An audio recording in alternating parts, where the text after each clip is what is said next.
آپ میں سے بہت ہی کم لوگ ایسے ہوں گے جن کا ملکی اسپین جانے کا اتفاق ہوا ہو، لیکن اس ملک کو فلموں یا ڈراموں میں آپ سبھی نے دیکھا ہوگا۔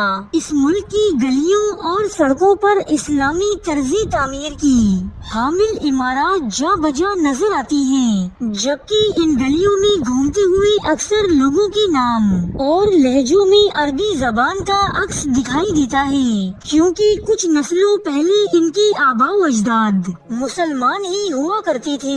ایران، ترکی اور مصر جیسے ممالک کی طرح اسپین کا شمار بھی مسلم اکثریتی ممالک میں ہوا کرتا تھا، جہاں لاکھوں مسلمان اسلامی طور طریقوں پر اپنی زندگی گزارا کرتے۔ ایک اندازے کے مطابق 1100 عیسوی میں یہاں بسنے والے مسلمانوں کی تعداد 60 لاکھ سے زائد تھی، جو یہاں آباد یہودیوں اور عیسائیوں سے کہیں زیادہ تھے۔ لیکن موجودہ دور میں اسپین کا شمار سب سے کم مسلمان آبادی والے ملکوں میں ہوتا ہے، جہاں رہنے والے مسلمانوں کو انگلیوں پر گنا جا سکتا ہے۔ یہ تمام مسلمان آخر کہاں گئے؟ ایک مسلمان اکثریتی ملک سے مسلمانوں کا وجود ہی ناپید کیسے ہو گیا؟ یہ جاننے کے لیے ہمیں تاریخ میں کئی سو سال پیچھے جانا ہوگا۔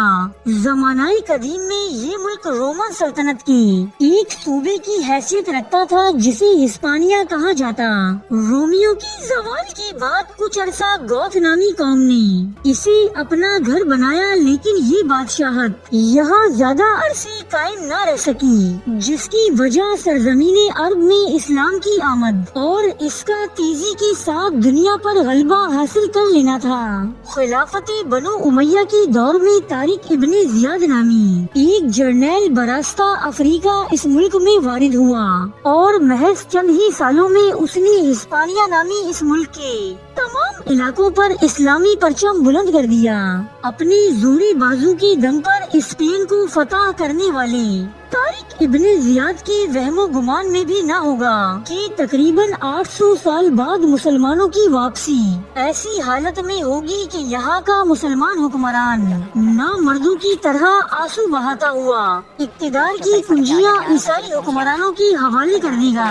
اسپین پر مسلمانوں کی دوری حکمرانی میں یورپ جہالت کے اندھیروں میں گم تھا، جبکہ اسپین میں علم و حکمت، معاشی ترقی اور خوشحالی کا دورہ تھا۔ پورے یورپ ہی نہیں بلکہ دنیا بھر سے طالب علم یہاں آ کر فیضیاب ہوا کرتے۔ قرطبہ اس دور میں علم و حکمت کا عالمی مرکز تھا، جہاں ابن رشد، ابن فراس اور الظواہری جیسے نابغہ روزگار افراد پیدا ہوئے۔ غرض اسپین کو جو عروج مسلم عہد میں حاصل ہوا وہ اسے دوبارہ نصیب نہ ہو سکا۔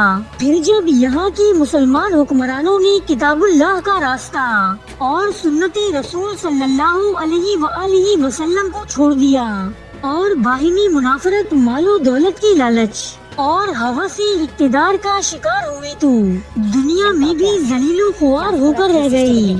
گزرتے وقت کے ساتھ ساتھ ہسپانیہ کی شاندار مسلمان حکومت چھوٹی چھوٹی ریاستوں میں تقسیم ہوتی چلی گئی، جنہیں یورپ سے دھکیلنا صلیبی قوتوں کے لیے ایک آسان ہدف ثابت ہوا۔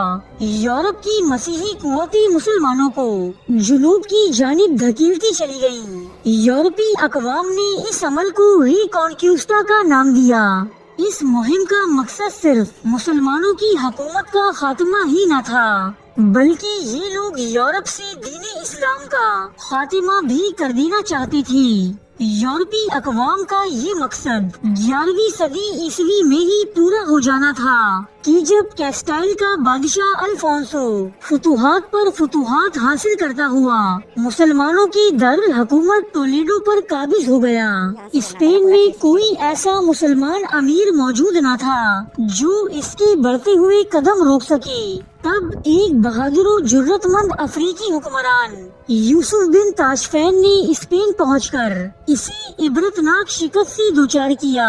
اور اسپین کی تمام چھوٹی چھوٹی ریاستیں ختم کر کے ایک مضبوط مرکزی حکومت قائم کی۔ یوسف بن تاشفین کی یہ اقدامات زیادہ عرصے برقرار نہ رہ سکی اور مسلمان دوبارہ چھوٹی چھوٹی ریاستوں میں منقسم ہو گئے، جو صلیبی فوجوں کے لیے ایک ترنے والا ثابت ہوئی۔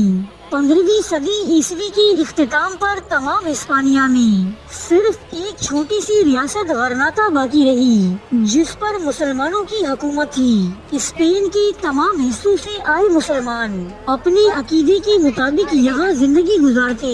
اس ریاست پر ابو الحسن نامی ایک شخص حکمرانی کیا کرتا جو اسپین کی طاقتور صلیبی ریاستوں کیسٹائل اور ایراگون سے برسر پیکار رہتا، لیکن یہاں بھی اس کی بیٹی ابو عبداللہ نے حوثی اقتدار میں مبتلا ہو کر اپنے باپ کے خلاف عین اس وقت بغاوت برپا کی کہ جب وہ ایراگون کے بادشاہ فرڈیننڈ سے حالتی جنگ میں تھا۔ یوں اس نے اپنے باپ سے تخت و تاج تو چھین لیا، لیکن کچھ زیادہ عرصے اس کی حفاظت نہ کر سکا۔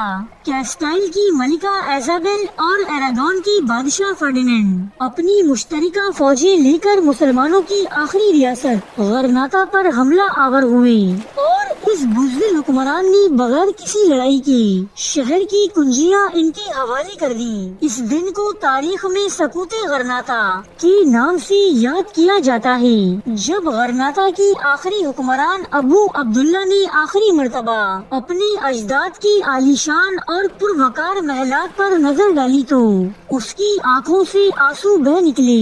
اس موقع پر اس کی والدہ نے وہ جملے ادا کیے جو آج بھی تاریخی حیثیت رکھتے ہیں: جس چیز کی حفاظت تم مردوں کی طرح نہ کر سکے، اس کے چھن جانے پر عورتوں کی طرح آنسو بہانے سے کیا فائدہ۔